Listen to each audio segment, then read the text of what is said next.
একটি জরুরি মাসআলা।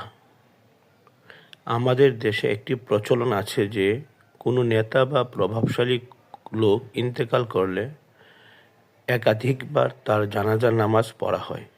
শরীয়তের দৃষ্টিতে এর বিধান কি? উত্তর: যদি প্রথম জানাজার নামাজে ওই মাইয়েতের ওলি বা অভিভাবক শরিক হতে না পারে, অথবা অভিভাবকের অনুমতি ছাড়াই অন্যান্য লোকেরা জানাজার নামাজ পড়ে, তাহলে এই অবস্থায় যদি ওই অভিভাবক চায় দ্বিতীয়বার জানাজার নামাজ পড়তে পারবে। আর যদি অভিভাবক প্রথমবার জানাজার নামাজ পড়েনি অথবা তার অনুমতিক্রমে প্রথম জানাজা হয়,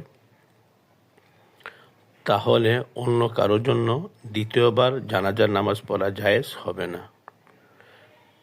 ফাতোয়া আলিমগিরি, খণ্ড 1, পৃষ্ঠা 164।